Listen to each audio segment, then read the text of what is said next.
Senhoras e senhores, bom dia, boa tarde, boa noite. Vamos à segunda parte da aula de hoje. A aula de hoje é mais compridinha, que é sobre vetores. A gente vai começar a falar um pouquinho mais e eventualmente eu vou desviar um pouco aqui dos slides para fazer algumas coisas, porque o assunto de hoje ele dá pano para muita coisa dentro de vetores, tá?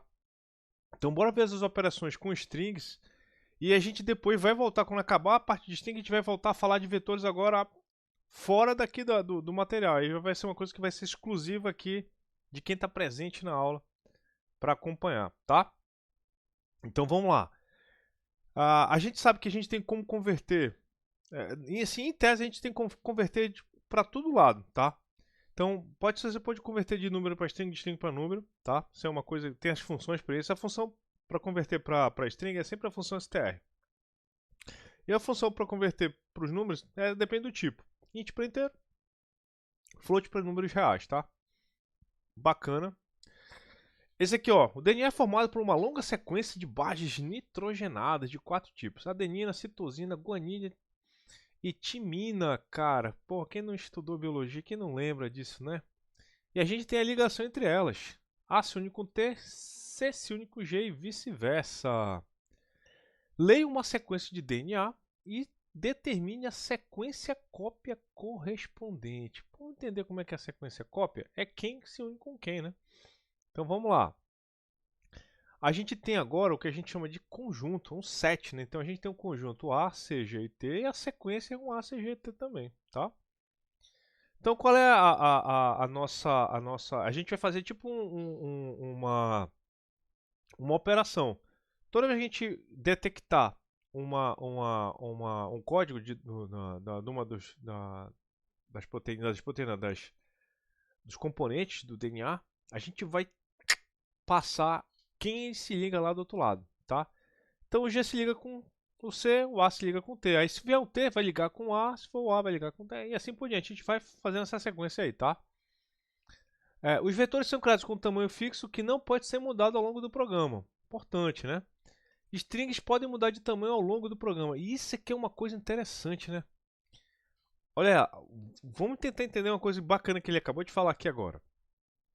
Vetor, você cria um vetor. Pô, depois que ele está criado, tu não pode alterar o tamanho dele. Mas tu pode alterar os componentes dele. Olha que legal. Uma string é o contrário.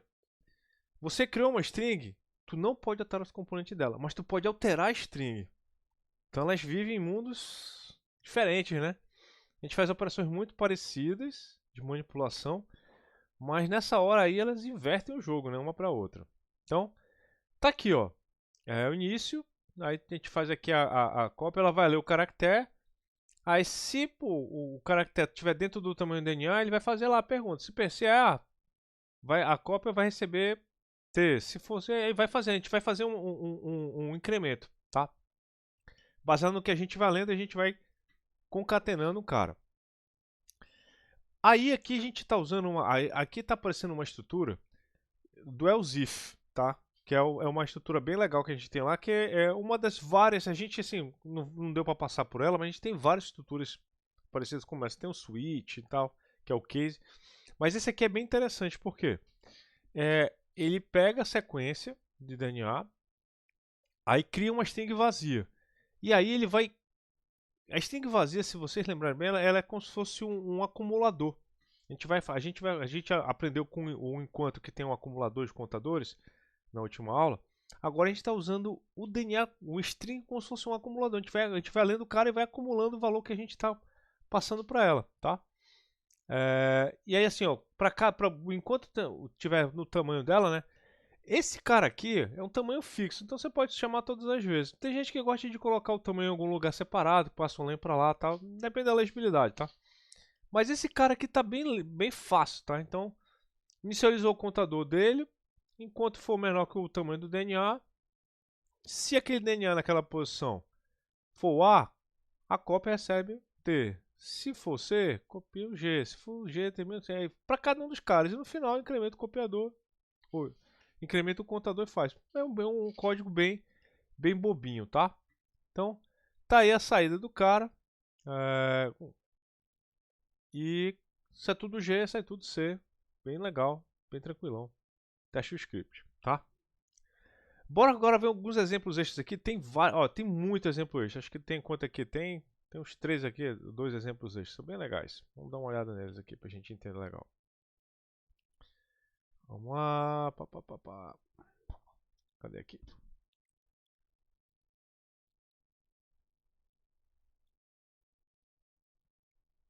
Isso, vamos lá. Um vetor contínuo. Esse aqui volta a ser aquele. Esse negócio de estatística ele aparece toda hora, né? Em questão de string, né? E questão de arrays, conjuntos e tal. Então, leia um vetor contendo notas da turma. Qual é a maior nota, qual é a menor nota, quantos alunos tem na turma e qual é a média da turma. Tá? Nessa hora aqui, aí vocês vão começar a ver, ó, que tem. A gente pode usar um monte de função do Python para fazer isso, né? Vocês viram que a gente, ó, nesse código aqui, ele lê as notas todinhas, aí vai imprimir a maior nota, vai imprimir a menor nota, imprimir com a quantidade de alunos. Aqui em vez de size podia ser len, tá? E a média de desempenho deles. Vocês estão vendo uma coisa interessante aqui? Aqui é aquele código que não tem compromisso em ser um código altamente performático, tá? Então, por quê? Porque tu imagina que isso aqui é uma turma de alunos. Uma turma de alunos, cara, não vai ter mais de 50 alunos. Então você andar, sei lá, 50. Uma, duas, três. 150 para 150 não faz muita diferença. Então não tem nenhum problema você fazer esse tipo de comando aqui várias vezes. Agora, pessoal, se fosse um negócio gigante, fosse assim, cara, milhões, milhares de linhas, assim, aí faria sentido fazer isso aí? Não, aí você poderia usar aquela minha estratégia lá, entendeu? Que passa uma vez só no array. Tá? Então, depende sempre. Agora, esse cara aqui é basicamente usar as funções máximo, mínimo, tá? E len, que é suficiente, tá? Olha que bacana aí. Aqui, olha que é engraçado, né? Ele pega o tamanho 2 vezes aqui e soma as notas. Esse aqui, outra vez, para fazer esse soma notas aqui, ele teve que andar no array de novo, entendeu? Então, ó, andou uma vez, andou 2 vezes, andou... Às vezes ele já tinha aqui, andou uma terceira vez aqui, tá? Então a gente podia fazer isso aqui tudo numa passada só no array, se a gente quisesse, tá? É só lembrando que tem formas diferentes de fazer essas estruturas aqui, tá? Média ponderada. O coeficiente de rendimento é a média ponderada entre as notas de cada disciplina e os respectivos créditos. Olha aí, agora a gente vai começar a ter uma coisa bacana. Agora a gente tem mais arrays aí que podem estar acontecendo. Então tá aí o coeficiente do cara, ó. É a nota e o coeficiente, a nota e o coeficiente. Agora a gente vai pegar as informações de 2 lugares para poder fazer esse cálculo. Aí vamos tentar ver. E tem as variáveis aqui que a gente vai colocar o numerador acumulo a nota mais o crédito. E aqui embaixo a soma dos créditos, tá? Qual é a condição de repetição enquanto o contador não atingir o número de notas, né? Que é o tamanho dos vetores. Então você vai ler o vetor de notas e vai ler o vetor de créditos. Pô, bem tranquilo isso aqui. Vamos lá, importou no Py, informou as notas, informou os créditos do aluno. Tem a variável contador, o denominador, né? Que no caso é o nosso acumulador. Nosso acumulador aqui são 2 vetores, né? Então, o que ele está fazendo aqui? Ele está acumulando esse cara com o outro e o denominador ele está só somando os créditos. Aí incrementa o cara. No final ele divide todo mundo, uma média ponderada. Esse exercício aqui, quando eu costumo passar para meus alunos, eu passo ele com uma outra roupagem. Que outra roupagem é essa, professor? É porque é o seguinte, na hora que o pessoal está aprendendo a programar, normalmente eles estão fazendo álgebra linear, pô, olha que legal. E quando eles estão ensinando álgebra linear, eu gosto de pegar uns exemplos que eles estão vendo na álgebra linear e passar para eles na disciplina de programação. Esse aqui é a hora que eles já aprenderam a fazer um pouquinho de vetores. Então a gente aprende a fazer o produto interno de 2 vetores, por exemplo. E esse aqui, por acaso, é o cálculo do produto interno. Olha que legal. Então o produto interno do vetor é o somatório do produto das dimensões de cada um dos vetores nas suas posições. Então, tipo, você quer fazer aqui, ó, se você vai ter uma entradinha aqui de exemplo, ó. Então tá aqui, ó. Vamos supor que isso aqui fosse 2 vetores que eu quisesse fazer o produto interno entre eles. Era 1 vezes 4 mais 2 vezes 3 mais 3 vezes 2 mais... Somando isso aí, é o produto interno. Eu quisesse a norma do vetor, cara, passa a raiz quadrada do produto interno e tal. Ou então faz o produto, faz o produto interno dele com ele mesmo, passa raiz quadrado, faz o produto interno de 2 vetores e tal. Então, para vocês verem que esse mesmo código aqui, que da média ponderada, que é a multiplicação de 2 vetores e depois uma divisão, serve para um monte de coisa, galera, para um monte de coisa. Então, por isso que entender esses conceitos básicos aqui de programação, eles são reutilizados em várias outras coisas que a gente faz quando a gente está programando numa linguagem como essa aqui.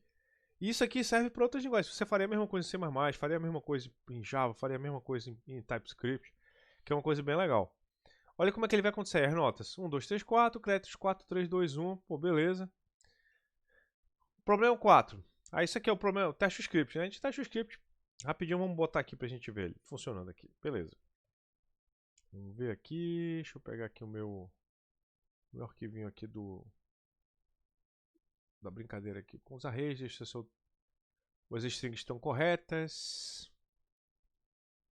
Coeficiente. Aparentemente está tudo certo. Vamos rodar esse cara. Forma as notas. 1, 2, 3, 4. Forma os casos. 4, 3, 2, 1. Já sabe, né? Aqui vai ser 1 vezes 4 mais 4. 2 vezes 3, 6. Aí 3 vezes 2. Aqui vai dar 10. Aí aqui vai dar 10 de novo.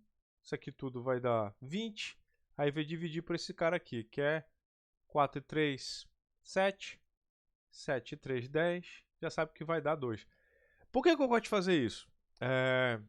É importante que você se acostume a rodar o algoritmo na tua cabeça.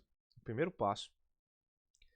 Se você não está acostumado a rastrear o código, é interessante você começar com o tempo de você rastreando o código, que eu acho bem legal. Você vai começando a se acostumar a rastrear código. Tem uma hora que você carrega, a tua mente vira um interpretador. Aí tu carrega o código e tu roda com a entrada. Você tem que saber a saída. Aí, normalmente, quando você começa a ficar bom, as saídas que você vê na sua cabeça que você fez o cálculo vai ser a saída que o algoritmo vai dar. Entendeu? Olha aí. Tá? Por que é importante desenvolver essa habilidade? Porque quando a gente está programando, aí pô, você já começa a se acostumar a criticar o código, criticar a coisa que você está vendo enquanto você está vendo. Mas nada vai te impedir, ou nada vai, eu digo assim, não é uma recomendação que você faça isso toda vez.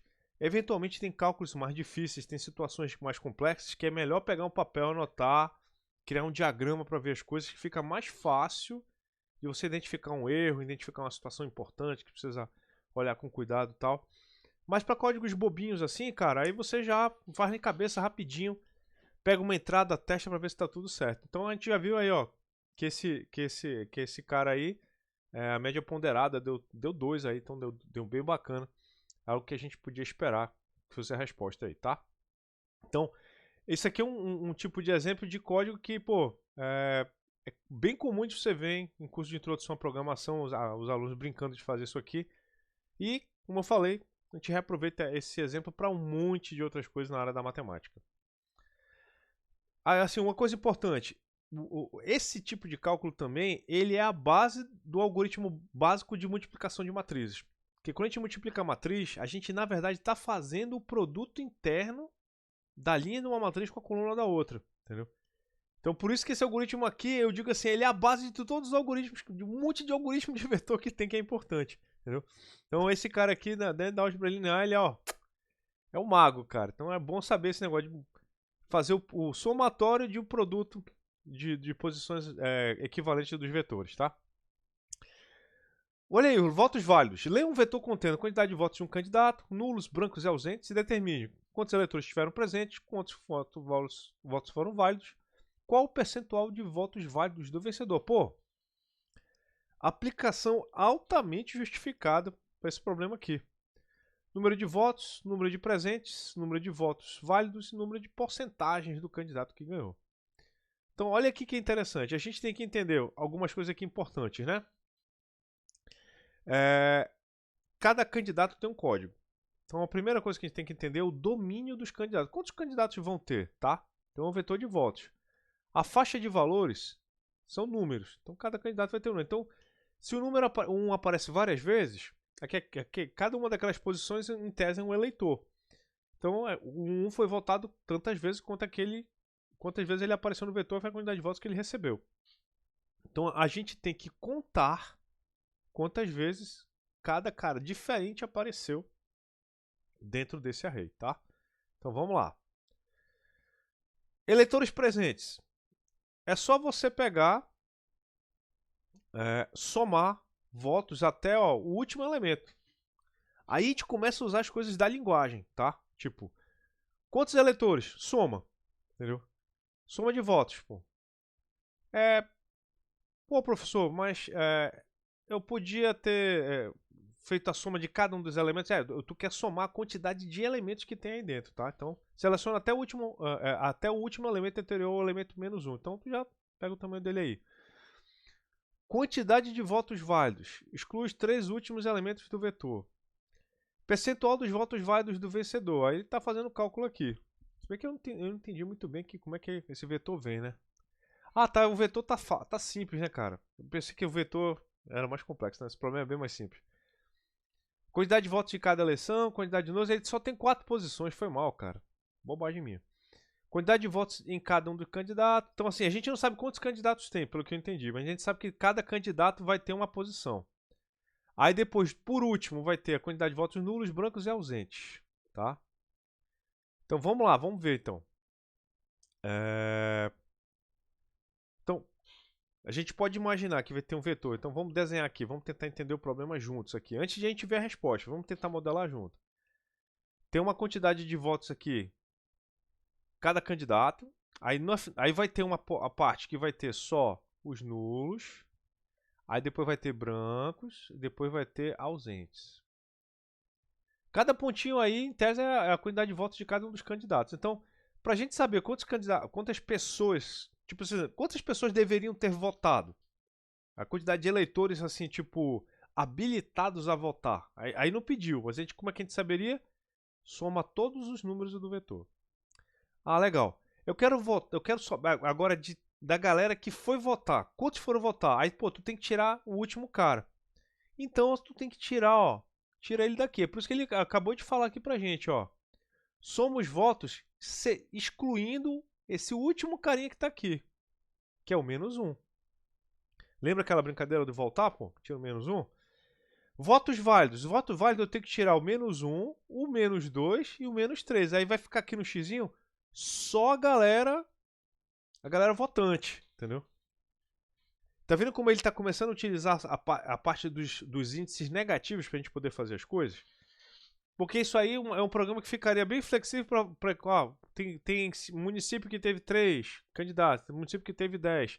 Aí esse cara ele já se adequa automaticamente a esse tipo de situação. Pessoal de votos válidos, aí ó, você pega a quantidade dos caras, diminui pela soma deles, pô. Tranquilão. Só usando os índices corretos para fazer o cálculo aí. Ler votos, imprimir os eleitores presentes, imprimir votos válidos, vencedor dos votos, tá? Imprimir vencedor. Olha aí que bobagem, olha aí, ó. Bem tranquilão, né? Bem tranquilão mesmo. Deixa eu ver se ele vai dar pra gente aqui, ó. Tá aqui. Aqui tiveram 2 candidatos, tá? Aí tem os brancos, nulos e os ausentes. Aí tem a saída. O vencedor é o cara que estava aqui na primeira posição. Aí o segundo perdeu. Aí tinha 20 brancos, né? 30 nulos. 44 eleitores não foram vencer. Então, pô, isso aqui foi um programa bem legal. A gente pode até... Vamos fazer esse teste aqui. Vamos pegar a entrada. E a gente vai testar com outras possibilidades. Vamos lá. Eu acho bem legal a gente fazer esse tipo de teste aqui, porque a gente começa a ver a linguagem funcionando. Isso é uma coisa importante, galera. Ver vídeo de alguém programando na linguagem, me ver aqui na aula explicando para vocês, vocês não aprendem. Vocês têm uma direção. Lembra aquilo que eu falei no começo? Vocês têm uma direção. Agora você para onde ir. Agora você só vai aprender se você pegar e estiver fazendo isso aqui, brincando, baixando as coisas, fazendo teste. Essa aqui é a hora que a gente aprende a programar em Python. E em qualquer linguagem. Vamos lá. Quantidade de votos. Aí eu vou fazer o arrayzão aqui de quantidade de votos, né? Bora botar aqui exatamente a entrada que ele deu pra gente. Vamos lá. vai ser 40, 10, 20, 20, 30, 44. Olha aí, ó. Presente, 100. Votos válidos, 50. Aí, porcentagem do vencedor, eu acho que a gente nem fez esse cálculo aí. O que ele tá querendo calcular ali? Eleitores presentes, porcentagem de votos do vencedor, 80%. Não, tá certo, eu que li errado ali. Então tá certo, ó. Saída 1, presentes. Saída 2, votos válidos. Saída 3, porcentagem do vencedor. Professor, bora botar mais... Agora eu vou botar mais candidatos. Aí tinha só 2. Eu vou botar agora 4 candidatos. Um candidato conseguiu 120 votos, outro conseguiu 80, outro conseguiu 20, outro conseguiu 20, outro conseguiu 1 voto. Pô, o cara votou nele mesmo. Cara, que legal. Quantidade de votos em branco, acho que eu vou colocar aqui uns 20 votos brancos. Nulos, uma galera anulou, todo mundo revoltado com essa eleição. Quantidade de eleitores que não foram, nesse município aí o voto era opcional, cara. 100 eleitores não foram. Olha aí, continua funcionando. Então esse aqui é o bacana, o código se adapta, pode colocar a quantidade de eleitores e tal, não tem problema não. Então, continua voltando. Esse cara aqui, se a gente fosse fazer assim uma eleição, essa eleição aí vai pro segundo turno, vai pro segundo turno, porque o cara não teve mais de 50% dos votos válidos, cara. Olha aí. Quase 49,79% dos votos válidos. Vai ter segunda eleição, aí tem os 2 candidatos aqui pedindo recontagem e tal, porque deu grega. Olha que bacana, né? Então, é uma forma de vocês testarem os códigos. Então, assim, a gente vai usando a nossa criatividade também para testar os limites do nosso código.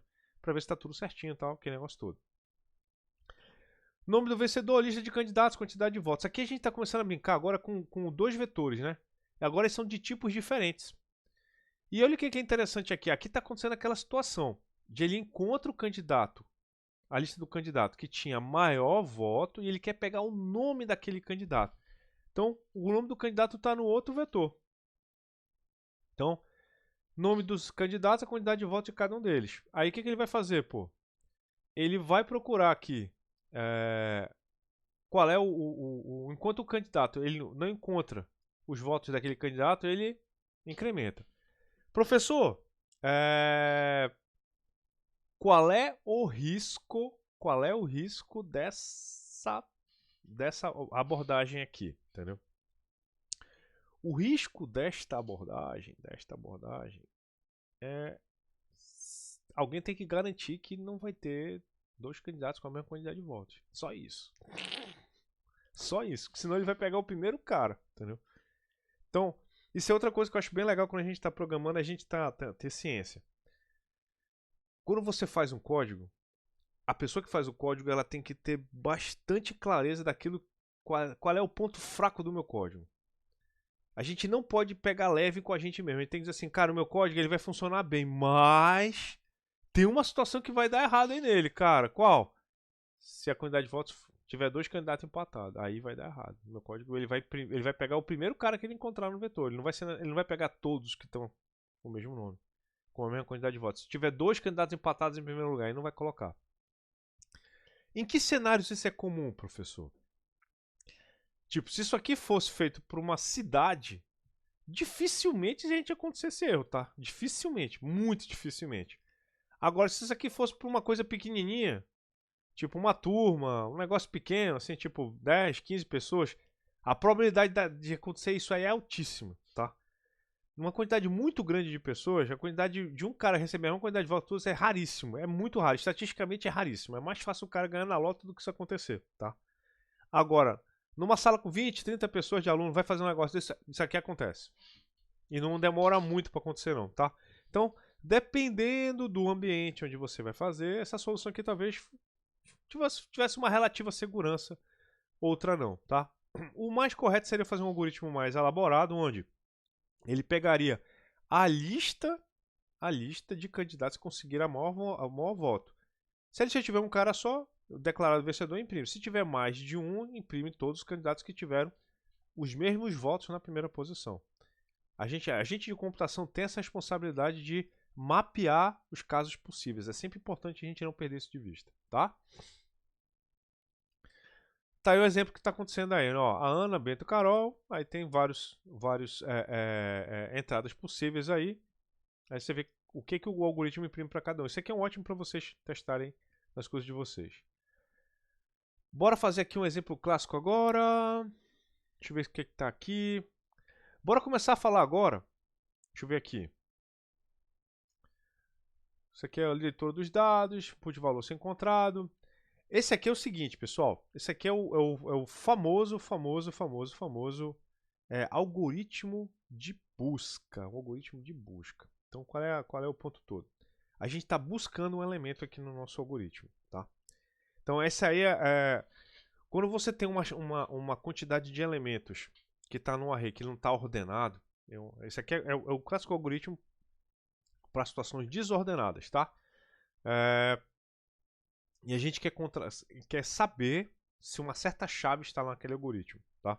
Aquele elemento, naquele array. Então, uma coisa que é importante a gente saber: existem várias opções. Essa aqui a gente chama de força bruta. Você vai procurar.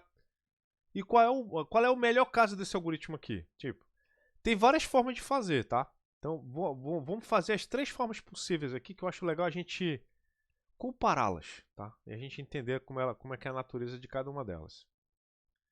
Vamos lá. Então, primeira parte, você vai ler o vetor que você quer, vai fazer a busca das coisas. Por uma questão de didática aqui, o que eu vou fazer? Eu não vou ler. Eu vou já colocar o valor aqui. 6, 7, 8, 9, 10. Eu já vou colocar o array aqui pra gente já começar com ele preenchido, tá? Tá, então o array de 0 até 10, então tem 11 elementos. E eu vou colocar o valor que está sendo procurado aí. Então vamos lá. Aí, como eu falei para vocês, aqui é o clássico do enquanto. Esse enquanto aqui ele é interessante porque ele tem 2 características. Ele é um cara que ele está fazendo contagem, mas ele também tem um critério de saída. Então, esse aqui é o cara que eu adoro mostrar aqui no enquanto. A pessoa que programou isso aqui, que fez esse exemplo, ela tomou o cuidado de fazer um bom exemplo de uso do enquanto. Por quê? Esse enquanto aqui tem 2 critérios de saída. Qual é o primeiro critério de saída? Ele encontrou o cara que ele estava procurando. Qual o segundo critério de saída? Eu chegar no final do meu vetor. Tá? Cheguei no final do vetor, significa que eu não encontrei o cara. Tá? Então, porque essa que é a situação que a gente vê no problema. Te passa uma lista de números. Te pergunta, cara, esse número está na lista? Aí tu pergunta, cara, qual é a situação mais favorável? Ah, eu descobri que o número que eu estava procurando estava na lista na primeira posição. Cara, ele estava na primeira posição, pô, que sorte, cara. Já pegou o cara. Qual é a situação mais azarada? É o cara não tá na lista. Pô, tu procurou um cara que nem tá aí. Entendeu? Então são os extremos. Aí qual é os casos comuns? Eles estão ali no meio. Tem uns ali no final, uns ali mais perto do começo, tá, mas tá ali no meio, tá? Então, qual é o primeiro algoritmo que alguém faria para descobrir? Então, assim, a gente tem essa estratégia que está aqui que vai funcionar, mas eu quero usar ela como base para a gente conversar sobre outras estratégias, tá? A gente vai criar uma estratégia que eu acho muito legal, é a gente criar o que a gente chama de flag. É a flag do achou. O achou. Então, o achou, o que eu vou dizer? O achou vai ser eu vou colocar verdade se achou. E vou colocar falso se não tá. Como eu comecei a procurar o cara, eu tô começando a procurar, ela vai começar como falso. Agora deixa eu ver como é que é o booleano aqui. Deixa eu lembrar como é que é o booleano no Python, cara. Vamos lá. Python types. Cadê Python intro? Data types. Vamos lá. Text. Boolean, tá aí, vamos pegar aqui o boolean, tá tudo bonitinho. O bool, class bool, print, beleza. Boolean, aí vai colocar aqui os tipos. Tá legal. Numbers, casting, Python, booleans. Tá aí. True ou false? Ah, então eu lembrei agora, porque o T tem que ser maiúsculo, professor. Tá aí. True, agora sim. Olha, por isso que eu digo pra vocês, ó. Eu programei isso aqui durante 5 anos. Eu já tinha esquecido que o T aqui tinha que ser maiúsculo. Então, não é problema programar com o manual da linguagem do lado, tá, pessoal? É a coisa mais normal do mundo, mais esperada do mundo.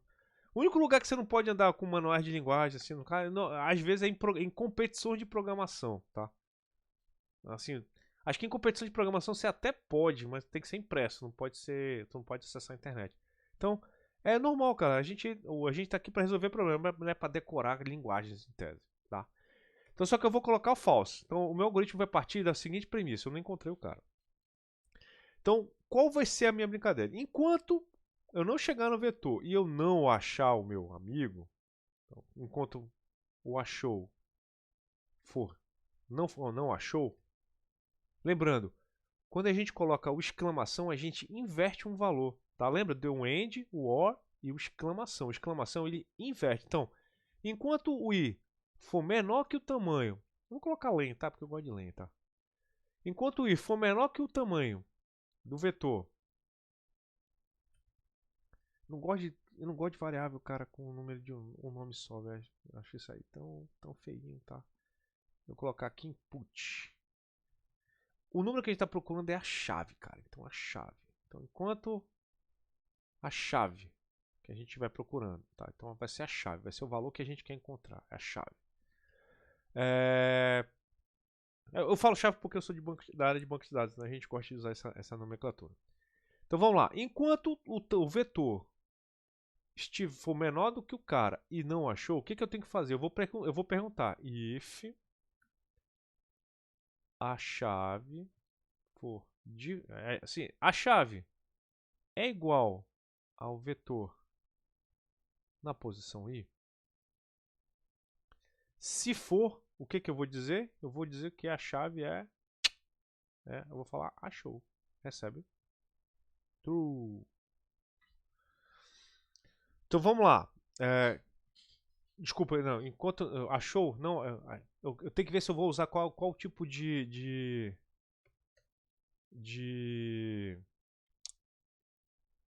negativo aqui. Vamos lá. Enquanto o vetor tiver menor, isso aqui é menor, é verdadeiro. Se esse cara é falso aqui e colocar não achou, significa que esse cara aqui, como é falso, vai estar true. Então, é menor e não achou, continua. Quando eu colocar que o achou é true, esse cara aqui vai virar false. Aí ele vai sair do loop. Tá. Olha o que é interessante aqui. Nesse caso aqui, eu ainda posso dizer duas coisas que o problema não pediu, mas eu poderia pegar. Eu poderia perguntar, se alguém perguntasse onde ele estava, aí eu vou conseguir dizer, olha, ele estava na posição tal. Eu ainda consigo, caso alguém pergunte, eu ainda vou conseguir dizer se estava na posição tal. Vamos lá. Aí aqui ele perguntou, se o i estava na posição tal, isso aqui é que ele está fazendo essa pergunta, ele está comparando se o i chegou no tamanho do array. Eu acho que é mais legal tu perguntar se achou. Olha aí, pô, se achou, imprimo o i. Olha que legal, cara. Diz que onde estava o cara. Se não, o valor não é encontrado. Esse aqui é um tipo de código que eu gosto de falar. É o código que ele fica. Tu lendo o código, ele fica legível. Então, ele vai ter basicamente o mesmo desempenho do outro código, mas ele é fácil de ler. Tipo, se a chave é menor que o tamanho vetor e não achou, chave é igual ao vetor? Ué, então achou igual a true, pô. Achei. Se achou, imprime o cara. Se não. Por que tem que ter isso aqui, professor? Porque caso eu imprima, eu corra no vetor e o cara não tá lá dentro, ele não vai precisar perguntar do tamanho do cara. Ele só vai perguntar, cara, ó, passa o tamanho do índice aí. Tá? Bora executar esse código aqui pra gente fazer o nosso teste aqui dessa lógica aqui. Clear. Deixa eu ver aqui que não achou. Não, então vamos lá. Deixa eu ver como é que a gente faz para negar um número aqui. Negar um cara. Vamos negar o valor. Cadê casting operators? Python operators. Vamos lá aqui. Operadores de inversão. Tem os operadores de comparação. Not equal. Ah, não, é o operador NOT, galera. Olha, é o operador NOT. Pô, o código vai ficar mais legível ainda, ó. Vocês estão vendo como é que a gente não tem problema? A gente vai programando, vai aprendendo, olha aí. Agora, meu irmão, já era, garotão. Python não, tá? O que ele tá reclamando aqui? Da indentação. Então a gente vai lá e denta do jeito que ele quer, ó. Tira aqui e coloca dentro da indentação correta. Você vê, ó, não tem problema você errar. Todo mundo erra. Mas sempre vai dar um vacilinho, esquece alguma coisa e tal. O negócio é você ter tranquilidade, olhar. Ah, já sei o que está acontecendo. Aí vai lá e faz a correção, tá? Então, o nosso vetor tem o número de 0 até 10. Eu vou digitar agora. A gente, assim, sempre é legal quando você está testando um algoritmo. Você já viu isso aqui várias vezes sendo sugerido nos slides, né? Você tem que testar os limites dele. Então, qual é o primeiro limite dele? Testa o cara na primeira casa. Então, tem um elemento 0 no meu vetor. Tá aqui no código fonte, ó. Tá aqui o 0, ó. Bem aqui. Então, ele tem que ler o primeiro cara. Vamos lá. Tá na primeira casa. Tá? E lembrando, aqui ele está dizendo qual é a casa que está no vetor. Agora, se eu quisesse o índice, aí eu teria que alterar aqui o meu código. Porque o índice ele tem que subtrair um daquele cara que está lá, tá? Aqui ele está seguindo aqui cadê aqui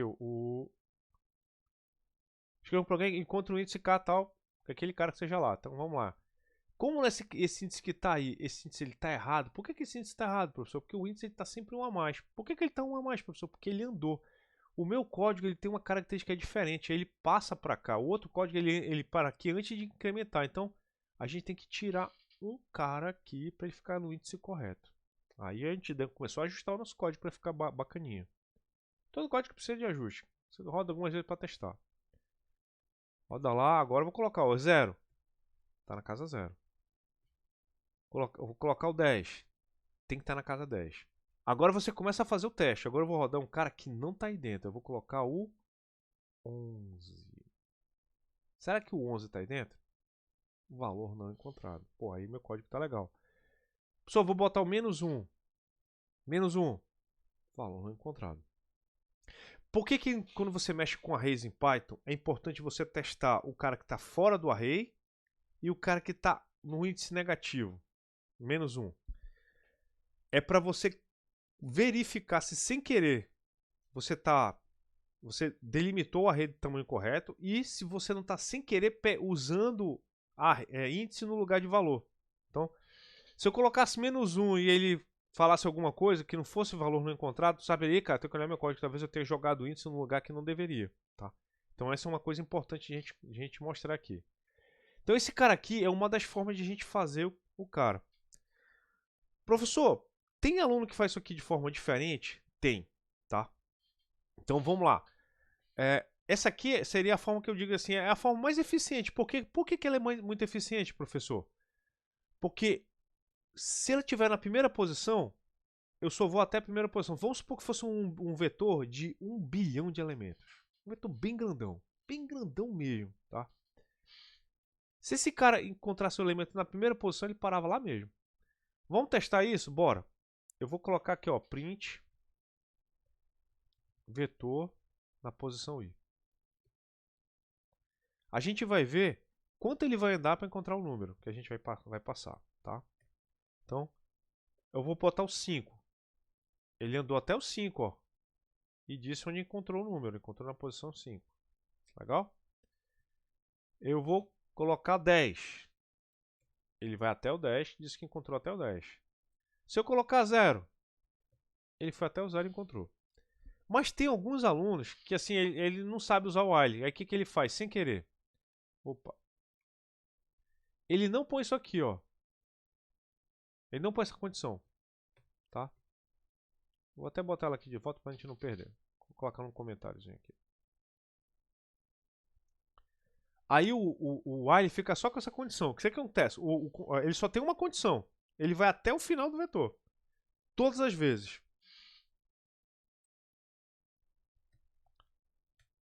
Ó, eu vou botar o cara na posição 5. Foi até o 5. Opa. Deixa eu ver se eu salvei o código. Acho que eu não salvei. Agora vai. 5. Tu vê que o valor a ser encontrado, 5. Ele foi, ó, até o final e imprimiu 10, pô. Aí por quê? Porque o meu código, olha o que o meu código estava fazendo uso. O meu código ele não guardou aqui o índice da onde estava a chave. Ele usou o contador para dizer esse índice. Então esse código aqui ele fazia uso do contador, ele deu mais de um uso para o contador. O senhor gosta disso? Cara, eu não gosto, tá? Então, quando a gente faz um código, eu não gosto de reaproveitar variáveis, tá? Por que não reaproveitar variáveis para mim às vezes é um negócio complicado? Primeiro, que quando você reaproveita variáveis, a variável que está sendo usada por várias coisas ao mesmo tempo, em algum momento, alguém que pode estar dando manutenção no código, pode não saber que aquela variável tem outros usos e pode mexer nela sem querer. Então aqui no caso está acontecendo, ele usou o i como o cara que guardaria em tese o lugar onde está a chave. E o i era o contador do nosso while. Então, uma dica que eu já dou para você assim, o que eu acho legal. Contador só usa para ser contador. Se tu vai usar o resultado do contador para alguma outra coisa, guarda essa outra coisa em algum lugar. Não fica usando contador. Depois que termina a contagem, não usa mais ele, esquece ele. Então, uma coisa que eu faria, tá? Uma coisa que eu faria. Eu colocaria assim, o índice indexaShow. Colocaria aqui, inicializaria ele com 0, tá? IndexaShow. Se achou igual a true, o indexaShow recebe i. E se achou, aí ele imprime o indexaShow. Aí esse código aqui não. Agora o que tem? Eu tenho uma variável que guarda o endereço do cara que achou e eu tenho uma variável que conta. Hoje em dia, pessoal, dada a forma como a gente programa, a gente não tem necessidade nenhuma de usar uma variável para um monte de coisa. Cada variável com uso. Por quê? Esse código aqui depois você pode alterar e você sabe o que está acontecendo nele. Isso é muito legal, tá? Então, usar uma variável para um monte de coisas simultaneamente. Isso aqui é não é para muitas coisas, é para vários papéis diferentes. Pô, o i é o contador. Deixa ele só contar. Eu vou para antes, vai estar lá, beleza, mas e se eu quisesse fazer uma outra alteração aqui no código e tal, e não quisesse usar? Beleza, então tudo bem, pode usar para outra coisa tal, mas ele é só o contador. Isso é uma prática de programação que quando a gente começa a ficar experiente, a gente começa a ver que não vale a pena a gente ficar fazendo esse reaproveitamento. A gente ganha muito pouco e o código perde legibilidade, tá? Lembrando, um código legível não é necessariamente um código pequeno, tá? É um código que a pessoa entende o que está acontecendo, mas não comete erros na hora que está fazendo ele. Agora lá vai, ó, vou botar o 5, ó. Apesar dele ter ido até o 10, ele imprimiu o valor correto, ó. 5, que é o endereço que eu queria. Então esse código aqui, tem aluno que não faz isso aqui. Aí tem aluno que faz uma coisa que eu acho feiosa, muito feia, entendeu? Que é o seguinte: eu encontrei o cara aqui, pô. Aí ele vai falar assim, pô, então eu vou pegar o i, recebe, len do vetor, mais um. Ou, sei lá. Isso aqui é uma coisa que eu acho feiosa pra caramba. Não faço isso na prova do nivelamento, senão eu vou dar pau em vocês. Vamos lá. Eu vou botar 5. Tu vê que ele parou, ó. Exatamente onde ele encontrou, parou, entendeu? Só que esse código aqui, ele cria um problema de leitura. Que código de problema de leitura é esse? Quando você usa um while, o que você espera ver no while? Todos os critérios de parada que aquele código tem estão no while. Bacana. Quando a pessoa faz isso aqui, ela mascarou a saída do while aqui dentro. O que ela fez? Ela mexeu no contador, ela escreveu no contador para o contador adiantar e passar do critério de parada. Isso aqui é feio. Por quê? Você vai esconder um critério de parada e alguém que está fazendo, olhando o código, não sei o que, papapá, vai ter que entender teu código para entender que tu mexeu no critério de parada onde tu não devia. Então, o que é preferível fazer? Você descrever todos os critérios de parada de forma independente aqui no enquanto. Da forma como estava. Esse código para mim aqui é o mais bacana que tem. Porque, esse código aqui, ele para por quais razões? Quando chega até o final do vetor e quando encontra o elemento. Pô, as duas condições estão descritas aqui no while. Esse código, quando ele encontra o elemento na primeira posição, ele já para? Já. Porque eu criei uma dos critérios de parada, já interrompe o laço no momento em que ele encontra o elemento. Então ele não precisa até o final do elemento. Mesmo ele já tendo encontrado, não. Ele encontrou, para. O outro código era ineficiente, por quê? Porque mesmo se o cara estivesse na primeira posição, ele ia continuar perguntando até o final. Tá? E aqui a gente criou uma variável independente para dizer se achou ou não. Um flag. O mesmo flag que diz que achou ou não, ele é usado aqui. Então, a gente não fica nesse negócio de reaproveitar variáveis para fazer coisas, não. Não precisa reaproveitar, cara. A gente não tá na década de 80 que faltava memória para usar as coisas. A gente não precisa fazer isso mais. A gente tá 2025, cara. A gente já pode usar umas variáveis para deixar o código semanticamente fazendo sentido. É um negócio bem legal, tá? Esse tipo de coisa aqui é porque eu gosto de falar, porque elas se acumulam. Uma elegibilidade vai se acumulando em cima da outra, cara, aí começa a vir uns códigos que são bem difíceis da pessoa dominar, tá? Então, tá aqui uma coisa que eu mostrei pra vocês. Aí tá aqui as situações, né, que a gente já mostrou o código que tá, o código que não tá, e assim por diante, tá? Tá, aí aqui, ó, os testes que a gente comentou, eu falei pra vocês, né? Deixa eu ver se tem mais alguma coisa que eu quero comentar. Não, tá. Esse exemplo tá legal, tá, mas assim, pra mim ele é um bom exemplo de coisas que a gente pode melhorar no código. Tá? Todo código pode ser melhorado de alguma forma. Tem pessoas que vão dizer assim, professor, o seu código não, pode não estar tão performático. Assim, eu sempre digo, eu prefiro privilegiar que o código fique bem facinho de entender para uma pessoa, bem lesão, tá? O outro código é muito menorzinho, é muito menor, mas ele está reaproveitando um monte de coisa. Eu não sou dessa filosofia do reaproveita o cara o máximo possível. Não. Bora aproveitar o código da forma mais fácil que você quiser, tal. Tranquilo, reaproveite ele, acho que não precisa, entendeu? E a descrição perfeita do critério de saída, do achou, então assim, pô, isso aqui tu sabe que é um método de busca, tá? Um negócio bem legal, tá? Vamos lá. Obviamente, como eu gosto de falar, o mundo é cheio de gente diferente, cara. Essa aqui é uma das formas que eu tenho de pensar, de resolver problemas e tal. Mas vocês vão ver que outros professores vão ter outras formas de pensar, outras formas de avaliar. Então, essa míriade de opiniões é que acho que deixa a nossa área bem divertida, tá? Essa aqui é legal, ó. De trás para frente. Elabore um programa que lê uma string. Como saída, imprime string na ordem inversa. Eu acho que isso aí é bobão de fazer já, né? Você já sabe, né?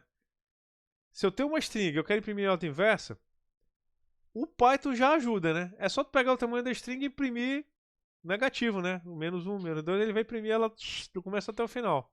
Não precisa fazer muita magia, não. Vamos lá? Olha aí, ó. Ele já falou, pô. É só fazer um incremento pro tamanho da string, ao contrário. Olha aí. Digita uma string, faz o contador, ó. E enquanto o contador for menor ou igual que o tamanho da string negativado, pô. Olha que fácil, né? Bora pegar esse código aqui e testar ali, ó. Esse código aqui eu vou deixar ele aqui. Eu gostei desse código aqui. Eu vou abrir um outro fonte aqui pra gente. Touch exemplo 2. Python. Vamos abrir aqui Open. Deixa eu abrir aqui, aumentar aqui a fonte dele para vocês. Olha aí. Tá bem tranquilão, tá? Professor, quando o pessoal usa AI como contador, o senhor acha muito problemático? Assim, eu não vou falar que eu gosto, mas eu vou dizer assim, problemático não é, porque matematicamente a gente está acostumado a usar o I como índice de arrays, tá? Assim, lembra que a gente vê no livro de matemática o índice I e o índice J? É a mesma coisa. Então, tá valendo. Salvar aqui o cara. O que eu não gostei essa string aqui podia ter um nome melhor. Mas eu vou rodar um exemplo rápido que eu já quero passar para alguma coisinha de matriz, pra gente começar a ver como é que a gente vê matrizes aqui. Porque eu quero terminar essa aula com o iníciozinho de matrizes. Sábado, a primeira parte da aula é toda sobre a gente vendo alguns algoritmos de matrizes, tá? Mas rapidinho, rapidinho, rapidinho. Porque a gente vai ver um algoritmo daqui a pouquinho agora aqui, que é pra gente pensar sobre coisas, tá? Vamos lá. Python 3. Exemplo 2. Digite uma string. Eu vou digitar aqui, ó. A, B, C, D, E, F, G. Aí ele vai inverter agora, ó. Pô, bacana. E ele fez isso bobinho, cara. Só fazendo a impressão aqui. Esse cara é legal, e é uma forma muito, muito, muito, muito prática de fazer isso, tá? Ele criou uma string invertida e saiu concatenando vindo da anterior. Aí terminou, imprimiu o cara. Bem óbvio, bem bobinho, bem fácil de fazer. O que eu vou fazer agora aqui, pessoal? Agora, deixa eu ver se eu vou falar mais alguma coisa do que está aqui. Não, agora o que está aqui vai ficar para vocês olharem. A gente vai ver alguma coisa que não está aqui, entendeu? O que a gente vai ver agora? A gente vai ver um tópico rápido, que é como é que a gente faz uma ordenação dos valores desse cara, de um array, sem usar a função de ordenar. Então vamos lá, vamos ver o seguinte. No array aqui, a gente tem... cadê aqui? Os arrays. Normalmente, acho que ele tem uma função chamada sort, cara. Deixa eu ver aqui. Removendo. Deixa eu ver aqui. Append, K, index, reverse. Sort, tá aqui. Sort list. Tá. Vamos lá. Então, qual é a brincadeira toda? Apesar de algumas linguagens de programação, como o Python, terem métodos que ordenam, é interessante a gente entender a lógica de como um problema desse de ordenação funciona.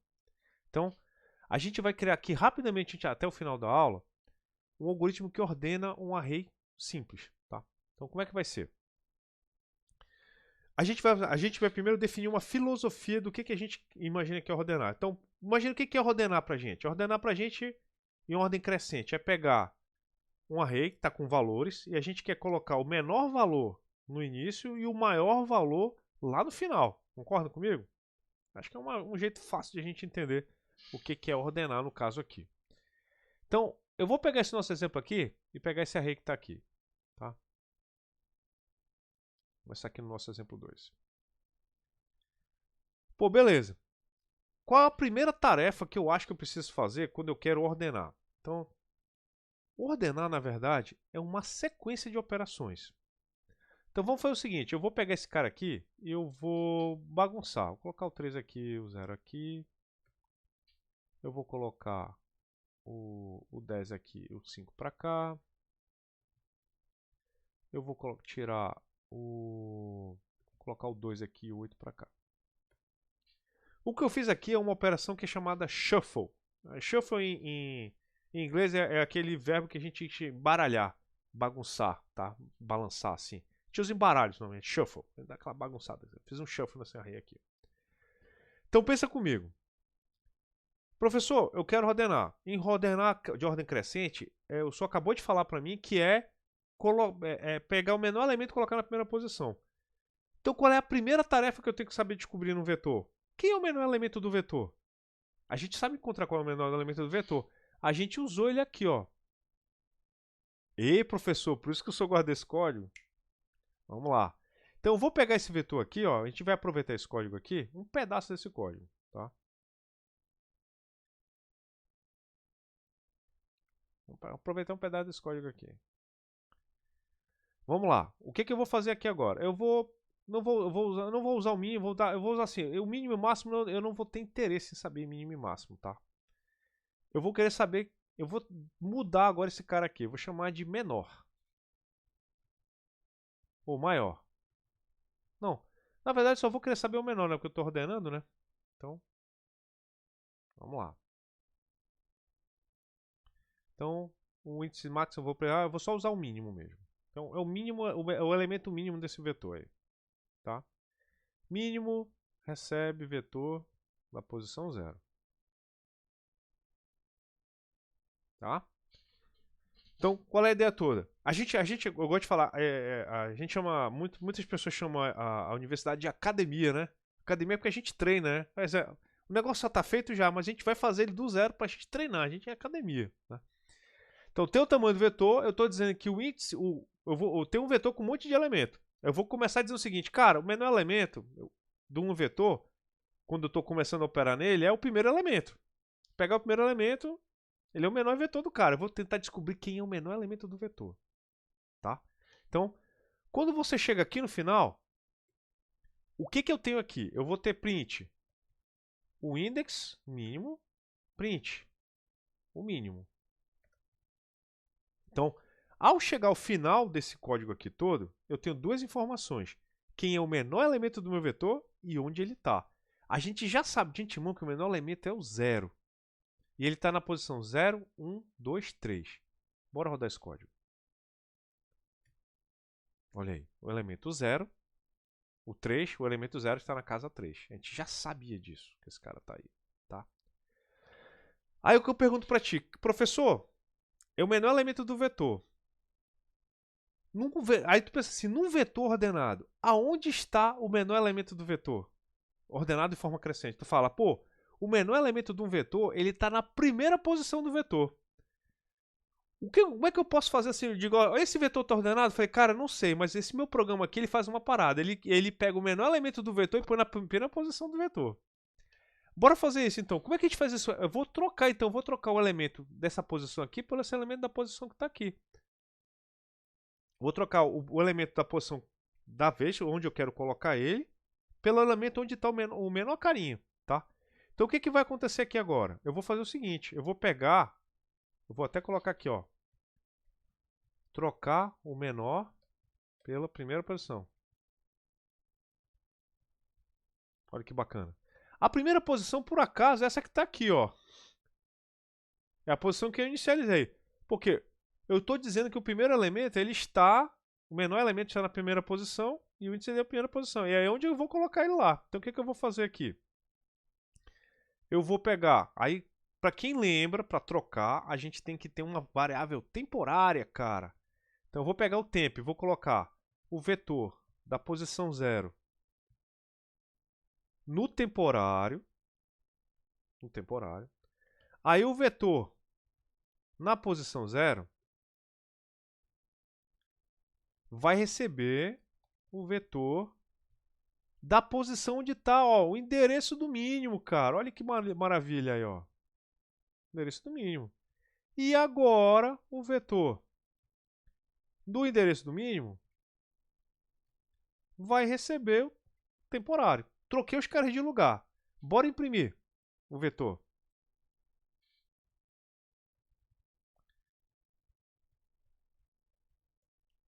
Ó, eu vou imprimir o vetor antes da troca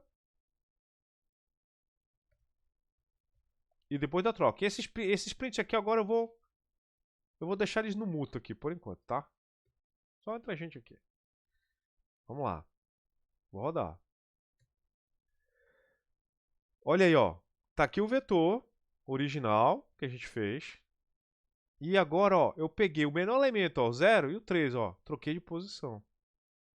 Porque o meu algoritmo, a gente já testou, galera. Tá testado. Não precisa fazer. Tá aqui, professor. O senhor provou pra gente, matematicamente, usando todos os rigores da matemática, que ele tá funcionando. Tô só usando agora o cara que tá pronto. Porra, beleza, cara. Maravilhoso. Incrível. Fantástico. O que faz agora, professor?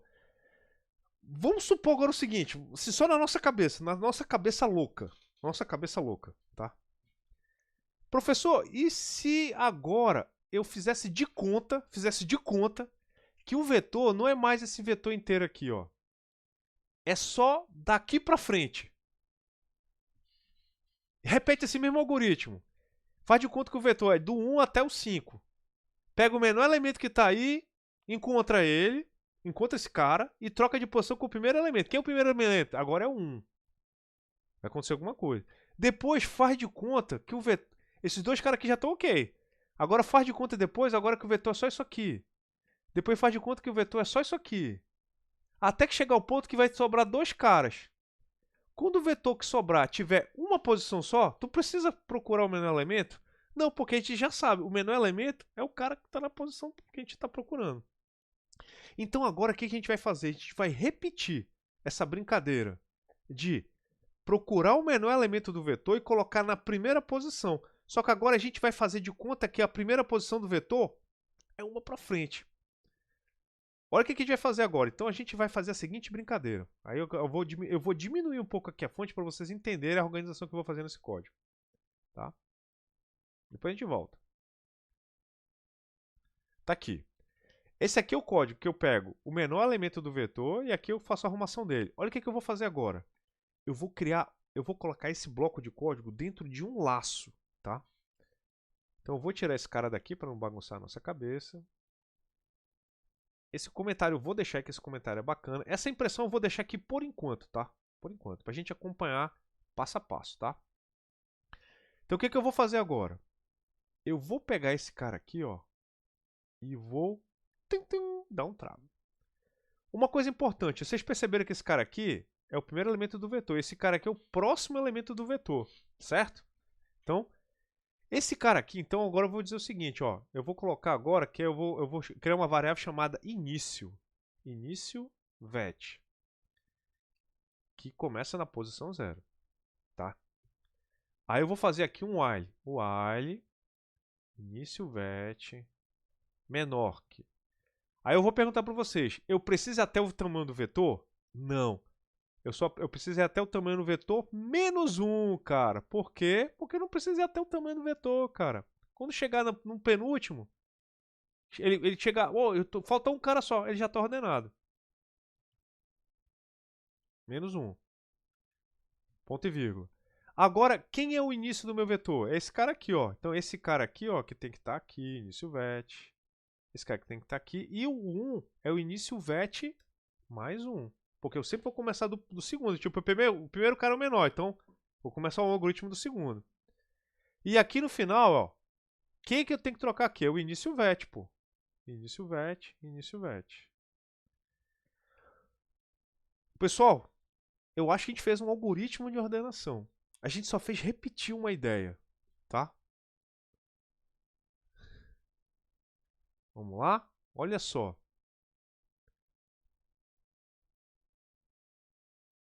Vou dar um clique aqui. Se eu não errei nada, vamos ver, né? Ah, papá. Inválido de sintaxe. Deixa eu ver o que eu errei aqui na minha sintaxe, cara. Início vet, menor. Eu errei alguma coisa aqui. Foi nesse tamanho menos 1. Será que eu fiz uma... Eu forcei um pouco a barra? Deixa eu ver aqui de novo. Salvar aqui.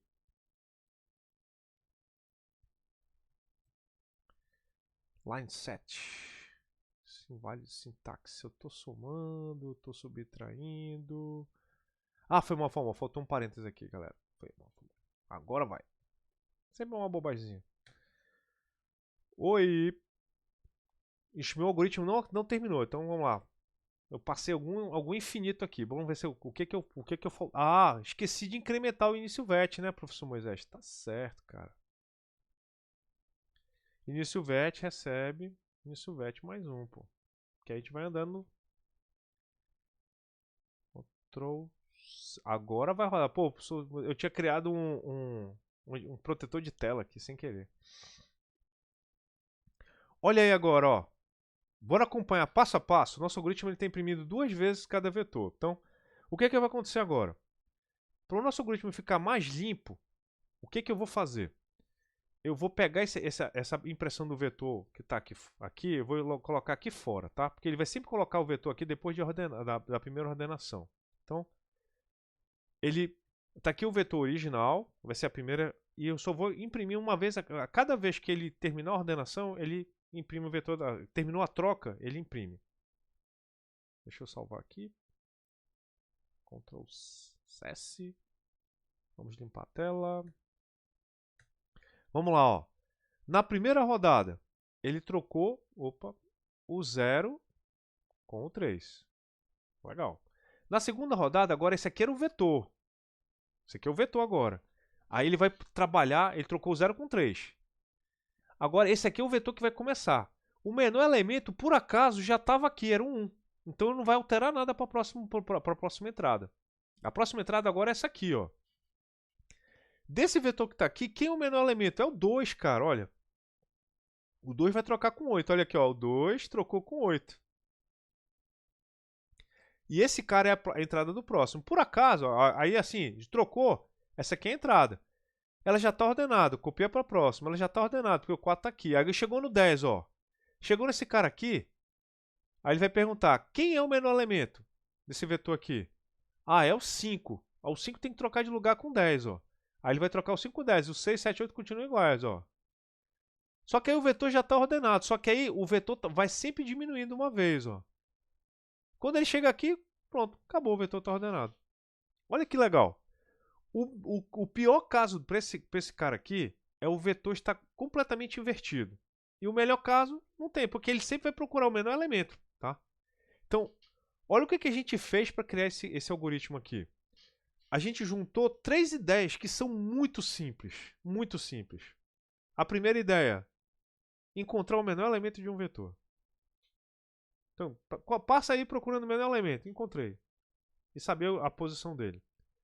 Segunda ideia, trocar 2 caras de lugar no vetor. Só trocar 2 variáveis de posição. A terceira ideia, andar no vetor. A gente juntou a ideia de andar no vetor, procurar o menor elemento de um vetor e trocar vetor. Esses 3 caras juntos se transformaram no algoritmo de ordenação. Entendeu? Esse aqui, eu acho, ele não é um insertion sort, ele é o... eu vou lembrar o nome dele aqui, mas é que ele é bem bobinho de fazer. Tem outro algoritmo que é bem legal, que ele é um inverso. Esse aqui é porque assim, esse aqui qual é a lógica desse algoritmo aqui? Você pega o menor elemento e põe numa posição. Tem outros algoritmos que ordenam de outras formas? Tem outros algoritmos que ordenam de outras formas. A gente podia fazer o inverso, tipo, a gente, em vez de procurar o menor elemento e botar aqui, a gente partiu de um vetor grande e criou um vetor, aí saiu diminuindo o vetor. A gente podia ter partido do contrário, a gente podia ter partido assim, tipo, eu vou pegar um vetor e vou sair colocando os elementos nele. Se o elemento, tipo assim, eu vou partir desse vetor aqui, ele já está ordenado? Não, não está ordenado. Então troca de posição, coloca quem tem que ficar na melhor posição, coloca aqui. Aí tá, se esse vetor estiver ordenado, o que eu vou fazer agora? Eu vou botar mais um vetor aqui, eu vou adicionar mais um elemento aqui. Esse elemento aqui, ele é maior do que o do cara que está aqui do lado dele? Se tá, então está ordenado. Se está menor, troca. Então a gente podia fazer o contrário, que esse aí acho que é o insertion sort. Então tem várias formas de a gente fazer diferentes ordenações. Na aula de sábado de manhã, eu vou começar o primeiro tópico da aula de fazer esse segundo algoritmo de ordenação. Aí a gente vai entrar em matrizes. Por que eu digo isso? Porque a gente vai entrar em matrizes nessa hora? Porque as matrizes em Python, elas são um pouquinho diferentes do que a gente conhece das outras linguagens. Elas exigem que a gente crie um array dentro de um array. Então a inicialização delas não é tão óbvia. Mas depois que você cria, a gente manipula as matrizes iguais. Aí a gente vai ver como é que são os algoritmos mais clássicos de matriz aplicados dentro dessas ideias de Python. Tá legal? Pessoal, eu já vou encerrar a gravação, aí eu já faço alguns comentários aqui antes de liberar vocês. Vejo vocês sábado na aula do Web Academy, dia 10, cara. Hoje é dia 8, mas dia 10, daqui a 2 dias, tá? Vou parar aqui a gravação. Fiquem ligados.